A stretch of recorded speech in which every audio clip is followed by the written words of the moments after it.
آج میں آپ کو اپنے زمانے کی جامعہ کراچی کا ایک دلچسپ قصہ سنا رہا ہوں۔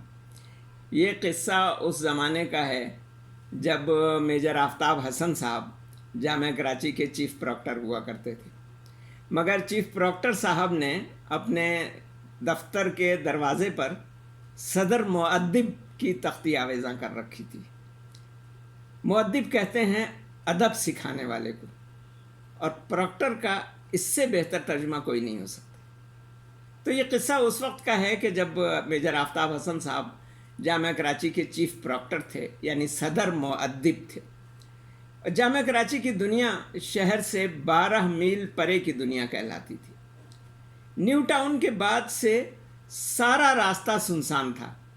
ابھی فلیٹوں کے یہ جنگل نہیں اگے تھے جو اب جامعہ کراچی کو بھی پار کر گئے ہیں۔ گاڑیاں اپنے وقت پر چلتی تھیں۔ ایک طالب علم کو کسی اشد ضروری کام سے شہر تک جانے اور پھر واپس آنے کی ہنگامی ضرورت پیش آ گئی۔ وہ جامعہ کراچی کے بس ڈپو کی طرف بھاگا کہ شاید کوئی گاڑی باہر جانے کے لیے تیار کھڑی ہو، مگر وہاں کوئی گاڑی تیار نہیں کھڑی تھی۔ ڈرائیور صاحبان بھی وہاں سے غائب تھے، غالباً کسی کیفے ڈی پھوس میں بیٹھے چا چو کی محفل ناو نوش سجائے مگن ہوں گے۔ البتہ ایک پرانی سی بس کھڑی گھرڑ گھرڑ کر رہی تھی۔ یہ دھکا اسٹارٹ بسیں تھیں۔ آپ کو شاید یاد ہو کہ وہ فورڈ بسیں جو لوہے کا ایک آنکڑا ڈال کر گھمانے سے اسٹارٹ ہوتی تھیں اور بڑی مشکل سے اسٹارٹ ہوتی تھیں، ان میں سے بعض بسیں ایسی تھیں کہ اگر وہ بند ہو جاتی تو ان کا اسٹارٹ ہونا مشکل تھا۔ تو ایسی دھکا اسٹارٹ بسوں کو ڈرائیور بالعموم اسٹارٹ ہی چھوڑ دیتے تھے۔ تو اس جوان کے بچے نے آؤ دیکھا نہ تاؤ ڈرائیونگ سیٹ پر بیٹھا اور بس لے بھاگا۔ یہاں تو کوہرام مچ گیا، لینا پکڑنا دوڑنا، مگر بس یہ جا وہ جا۔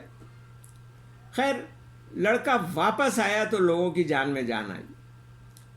پکڑ کر صدر مؤدب میجر آفتاب حسن صاحب کے سامنے پیش کیا گیا۔ صدر صاحب نے فی الفور اس پر 25 روپے جرمانہ کر دی۔ 25 روپے کی رقم اس زمانے میں خاصی بڑی رقم ہوتی تھی۔ اندازہ اس سے کر لیجئے کہ ہم جو بی ایس سی کے طالب علم تھے 4.5 روپے ماہانہ فیس ادا کیا کرتے تھے۔ طالب علم بڑا رویا گیا، مگر میجر صاحب نے کہا کہ تیرا جرم اتنا سنگین ہے کہ یہ سزا بھی کم ہے۔ پھر وہ اپنی درخواست لے کر شیخ الجامعہ ڈاکٹر اشتیاق حسین قریشی تک پہنچا، مگر جب وائس چانسلر صاحب کو تمام تفصیلات معلوم ہوئی اور یہ پتہ چلا کہ سزا میجر صاحب نے سنائی ہے تو انہوں نے کہا کہ نہ بابا نہ، یہ سزا تو صرف میجر صاحب ہی معاف کر سکتے ہیں۔ لوگوں نے اس کو سمجھایا بجھایا کہ جا کر میجر صاحب ہی سے معافی تلافی کر۔ بالآخر وہ اپنی درخواست لے کر پھر میجر آفتاب حسن صاحب کے پاس گیا اور کہنے لگا کہ میرے والدین بہت غریب ہیں، وہ جرمانہ ادا کرنے کے لیے 25 روپے مجھے تا عمر نہیں دے سکتے، وہ تو میری فیس بھی بڑی مشکل سے اپنا پیٹ کاٹ کاٹ کر ادا کر پاتے ہیں۔ آپ میری سزا معاف کر دیں ورنہ میری تعلیم کا سلسلہ ختم ہو جائے گا۔ میجر صاحب نے کہا کہ اگر میں آج تیرا یہ جرم معاف کر دوں تو آئندہ تو اس سے بھی بڑا جرم کرے گا، لہٰذا جرمانہ ہرگز معاف نہیں ہوگا۔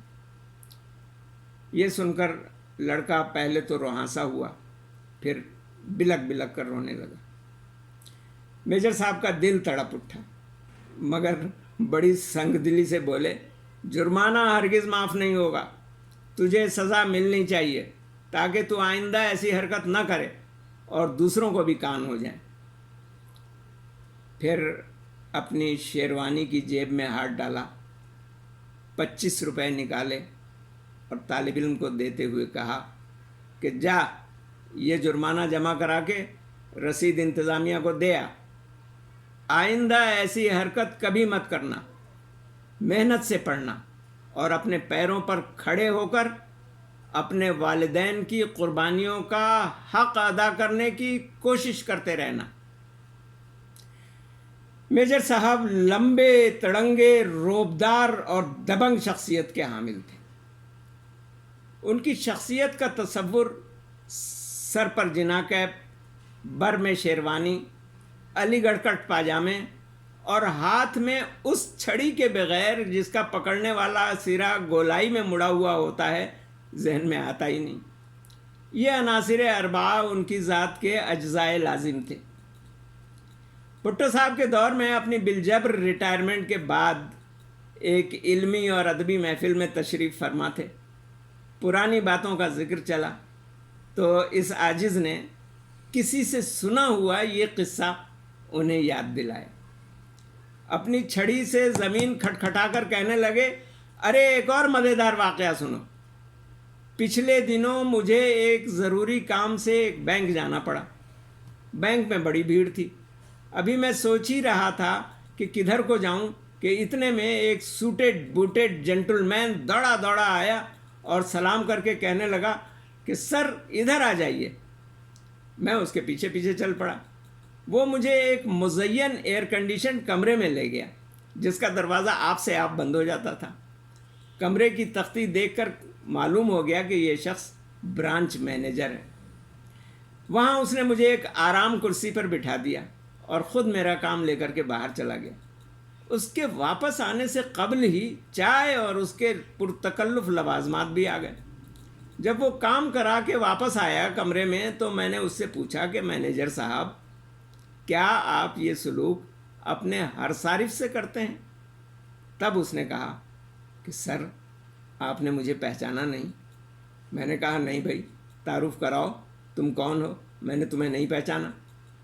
بولا میں وہی ہوں جو پوائنٹ کی بس لے کر کے بھاگ گیا تھا اور آپ نے 25 روپے جرمانہ کر دیا تھا۔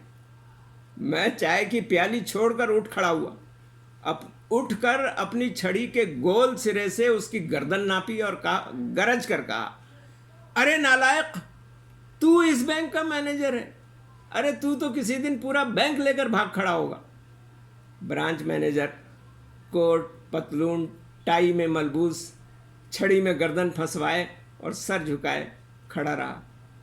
اس کی آنکھوں میں آنسو آ گئے۔